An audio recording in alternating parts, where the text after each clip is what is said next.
Abitati Abitati nasce per cercare di fare una riflessione sulle pratiche quotidiane che riguardano gli abitanti di questo luogo e come queste pratiche possono molto spesso diventare ripetitive, ossessive, possono impedirti di guardare al futuro, possono non farti più riconoscere un'identità, quindi su queste sottili inquietudini e su questa sottile dimensione che mette in relazione l'abitante con lo spazio che abita, lo spazio domestico, ma anche il paesaggio, anche il territorio con le sue caratteristiche sociali e antropologiche.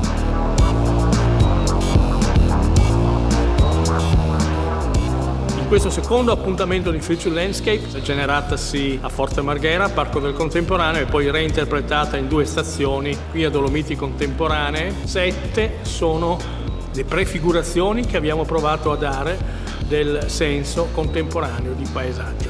In questo senso paesaggio è semmai qualcosa che ha a che fare con utopia. È forse un'utopia ma concreta, immaginare che è attraverso i linguaggi dell'arte contemporanea che puoi rivitalizzare i luoghi, che puoi reinterpretare i luoghi e puoi darne un nuovo senso.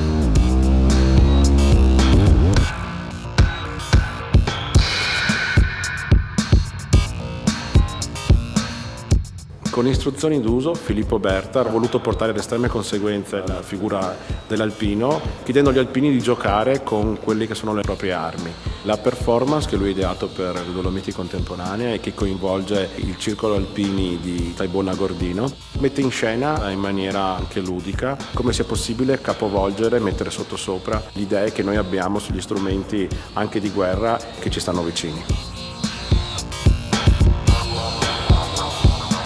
L'uomo non è una felce è una mostra in cui 10 artisti sono stati invitati a produrre una riflessione rispetto al significato di un'azione creativa e produttiva rispetto al contesto di ambiente, natura, paesaggio.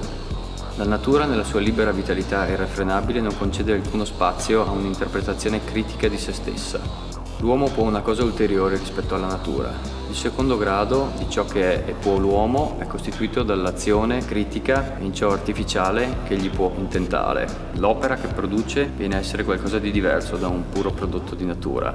È un artifizio.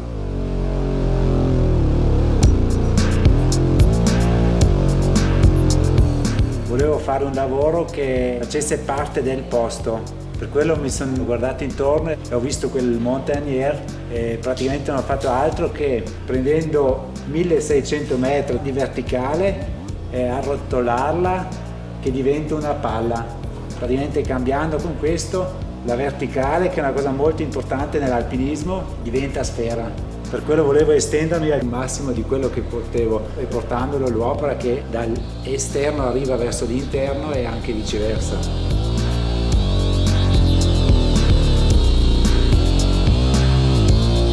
Il collegamento tra il nostro lavoro, Andrea Doimi e Daniele Pezzi, con il concetto primo, Dolomiti Contemporanee, è stato ed è l'utilizzo di codici, di elementi propri dell'ambiente montano e alpino, che vengono nel momento della rivelazione interiorizzati, decodificati e si fanno opera.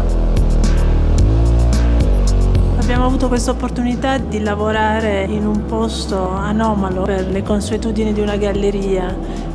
Però la galleria, tra le altre cose, è anche un laboratorio di ricerca e in questo progetto ci ha dato l'opportunità di riprodurre un laboratorio con il lavoro di Giuseppe Caccavale e lui ha pensato di realizzare un lavoro insieme agli studenti dell'Accademia. Abbiamo avuto questo desiderio di mettere insieme il paesaggio dolomitico con il Monte Ararat, con tutto ciò che comincia da capo. Tutto ciò che comincia da capo si costruisce attraverso la traduzione. Noi non abbiamo fatto altro che tradurre il paesaggio dolomitico con parole figurate.